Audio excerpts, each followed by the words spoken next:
Hey, what's up? My name is John Bonjour. I'm a comic artist and film enthusiast, and last night I did something I haven't done in a very long time. I did a little double feature at the movie theater. Last night I saw Shelby Oaks and The Black Phone 2 back to back. Well, there was a 45-minute gap in between the two, but as back to back as I could possibly do without being able to possibly account for trailers. Don't even get me started on that. I'm gonna try to refrain from most spoilers, but I can't promise that I won't do any. And then I want to talk about how they play as a double feature, because it's an interesting lens to view films through, and so I think it would be fun to talk about. So, Shelby Oaks, directed by Chris Stuckmann. I was really excited about this because I'm excited to see someone who is way significantly more successful on YouTube than I am, obviously, but a guy who is doing a similar thing to what I'm doing, making something big. I mean, making like a full-blown movie. That's pretty freaking spectacular. So I was excited to see how this came out. And then I started hearing some reviews, and I had heard that people weren't loving it. There were some pretty negative opinions going around about the movie. And so I got a little worried, and I was in a very weird headspace going into this movie because I was just like, it was so many swirling emotions and thoughts, and I was trying to predict what exactly I was gonna think of the movie. And then I looked over to my right and I saw a guy, Steve. His name is Steve. And we had met when we watched Toxic Avenger together. We were, I believe, the only two people in the theater, maybe? And we happened to sit exactly 2 seats apart when we had seen that movie. He's a fun guy, and it was weird that I happened to see him again, so we chatted for a little bit, and all of a sudden, it was like, okay, you know what? This is just a movie. I don't know what I'm doing here. Like, I was really putting a lot of pressure on this experience, and I think, if I'm being honest, part of that is just that stuff is going down in life right now, and it's not maybe the best season in the world for me. I really needed this to be fun. I needed a double feature. That's why I even did this in the first place, is because I was like, I need to escape for like 5 hours of my life, and I did, and I'm so glad that I did. So anyway, thank you, Steve. Shout out Steve for helping me sort of get over the hurdle of all my preconceptions. He also hated the movie, by the way, which I think is very funny. But anyway, Shelby Oaks, directed by Chris Stuckmann. I can't lie to you. I think overall, it is a mixed bag of a movie. Like, there is no question about that. I think there are things about this movie that work extremely well. It looks great. It sounds pretty good, although I will say the music, the score itself, sounds really good. It's too loud, though. Like, it's a very loud score, and I think it gets in the way in some moments. But the acting is all very solid. It's shot very, very well. I kind of expected this to feel a little cheaper than it did. So it's pretty cool that it doesn't. And I think there are several scares in the movie that work really, really effectively. Like, there were a couple that fully jostled me out of my dang seat. I think where the movie kind of falls is it is extremely derivative of other things, which I don't think is inherently a bad thing, but it is extremely derivative of a lot of things. And I think it never quite solidifies into one thing. Like, there are lots of good scenes, and a lot of them fit together pretty well, but then a lot of them also don't. A good example is there's one of the characters is looking for her missing sister in Shelby Oaks, this abandoned town, and she goes to an abandoned prison in the middle of the night because she has to find whatever clue is there. There's a great scare sequence there that probably I think is maybe the most effective just like jump scare in the movie. And she escapes, is running out of there, and you're like, okay, cool, that was our scare. We're gonna go do some more research and whatever. And the exact next scene is her going to an abandoned amusement park in the same night. It's a very strange moment because it's scare scene directly into scare scene, which can really work. It can be a way to kind of shake up the formula of a horror movie, but it feels like it wasn't intended to be that. This is the way that these kind of fit back to back. It's very strange to have her be fully traumatized by maybe the most horrific shit you could ever see, and then she'd be like, I mean, gosh, yeah, we still got time. Let's go see that haunted amusement park. Each individual scene, the amusement park scenes and the prison scenes, both work very well. Like, they're both effective, solid scenes.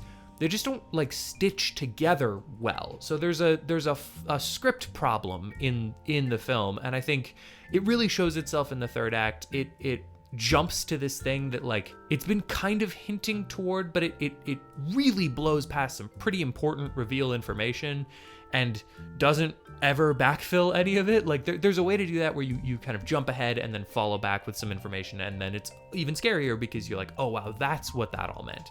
It's not really what happens here. The script kind of just jumps forward, and you're just sort of left to be like, okay, I think I kind of know what's going on here. In the end, like the third act is not a bad third act. Again, it's that thing where the third act works. It just doesn't really work with the rest of the movie that's been presented.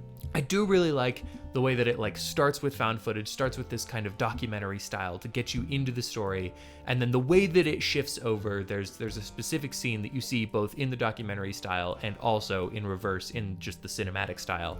And I think that's brilliant. I think that's extremely clever and very, very fun, and a cool way to kind of bring you into the movie. I think it's a good movie. Like I would be so proud of making this movie if I had, and I'm proud of Chris Stuckmann for making it. For a directorial debut, for a screenwriting debut, for the first big movie you've ever like made, it's amazing. And if for some reason, Stuckmann, you're watching this, you should genuinely be so proud of what you did. I think it is crazy that this is something you were able to achieve, and I can't wait for your next movie. I left this movie feeling like, okay, yes, there are some flaws, but I overall really liked it, and I think it's gonna solidify better for me over time. I think the more I watch it, the more I like see what Stuckmann was sort of going for. I could see myself rewatching this, which is something that I said when we left. Like when Steve and I were talking in the parking lot, I was like, I don't know if I'd rewatch it. I'm not sure. I didn't totally love it. And the more I think about it, the more I think, you know what? I like what the movie is doing, even if it doesn't do it 100% effectively. I do recommend it. I don't know. I mean, if you're Steve wouldn't, right? So like there's obviously an audience here that didn't like it at all, and I think he had some valid points on what did and didn't work about the movie. I think it just depends on your willingness to kind of accept flaws in a movie, and I think that there's no right or wrong answer to that, and honestly it's a case-by-case basis for me as well. So whether or not you should see this movie, I honestly can't say, but I will say I had a good time, and I am excited to see what Chris Stuckmann does next. And that there will go on ahead and bring us to The Black Phone 2. Now, I liked The Black Phone 1 quite a bit. I thought it was solid and interesting and unique, and I think it was marketed as a movie that was a lot scarier than the movie was, the original, and I was a little bit disappointed in that, but overall, I think the movie is very good. I haven't really felt a need to rewatch it, so I don't know exactly what that says, other than just, I don't know, I got a lot of shit going on. But I was interested to see The Black Phone 2. I think in my mind, Black Phone 1 ended pretty definitively and kind of closed the door on what you could do with any other Black Phone movies. And so I was like, when they announced it, I'll be honest, it felt a little cash grabby, which is not out of the norm for a horror movie franchise, but it was a little bit like, oh, you guys are doing a Black Phone 2, huh? You sure? And so they announced it, and thankfully the entire creative team was back on board, at least the ones that I'm aware of. Ethan Hawke being back helps a lot. The kids being, I believe, the same actors. I might be totally wrong on that, but I'm pretty sure they're the same actors. And then having Scott Derrickson come back, that's really the thing that was like, okay, Scott Derrickson, generally speaking, doesn't just make things to make things. His Doctor Strange movie, I think, has a really interesting vision. It's just now hitting me that they got 2 horror directors to direct Doctor Strange movies. That is cool, and we should keep it up. Anyway, I was excited to see what this was gonna do, and then I saw some of the trailers, and it looked crazy, really crazy. And let me tell you what, Black Phone 2 scared the shit out of me in a major, extreme way. I want to kind of delve into what I love about this movie, because I think there's a lot to love. There are a couple of things that don't work. Most notably, and I'm just gonna get those out of the way. Most notably, the things that I think are not effective about this movie, some of the writing and more than that, the performances are a little bit hammier than I think they needed to be. There is an 80s quality to this movie that I don't genuinely know if it was intentional. I mean, obviously the writing was intentional, having characters say like, "Oh, that's radical." I can't think of a single one. I was gonna say the bee's knees. That's not an 80s thing. They say things like choice and mint and those kind of things. There's a way to write that works really well, and I also think, I don't even know if it's a script issue so much as it is a delivery issue. Every time a character will say something like that, like, "Oh, that's so mint, that's so choice," it never feels genuine. It always kind of feels like they're aware that that's a word they wouldn't say, and I don't quite know what to say, like what to do with that, but it's just an interesting kind of affectation of the movie that I was able to mostly get over, but it never really went away. There's one specific line delivery that feels X-Men-y. Like there's an X-Men quality to this movie, and I'm not sure if I mean that in a good way or a bad way. Like I legitimately I'm unsure if that is a good or bad thing, but there's a genuineness to this movie that I think in 98% of the time it works really well, and it makes the movie feel stronger. It makes it feel like an actual movie. And then there's 2 to 3% of the time where a line will be delivered and it's just a little bit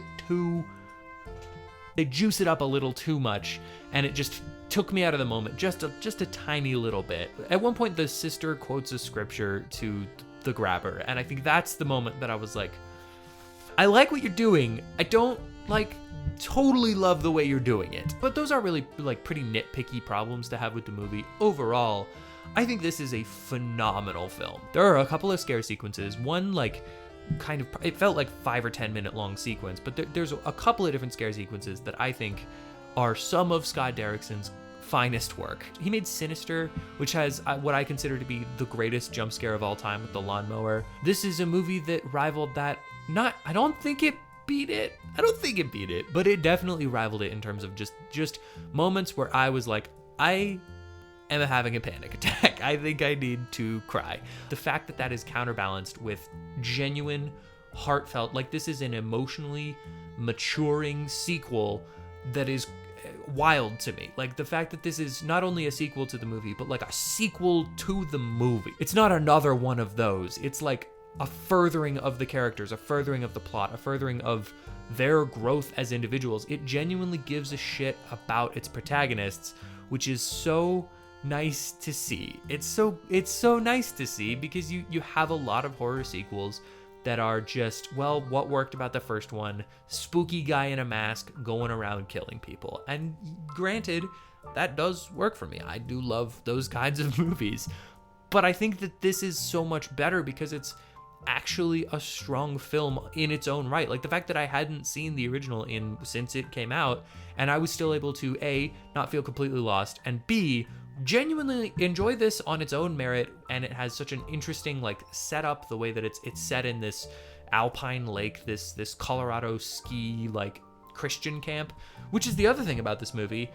It's very Christian, which is not what I expected it to be. Like that was a weird left turn for me. A welcome one. I am a Christian, so I was all for what they were doing with it, but it was very surprising to see that as like a key component in the movie. And also like, it's fun that this movie operates as, yes, a horror movie, occasionally a comedy, but very often mostly a horror movie.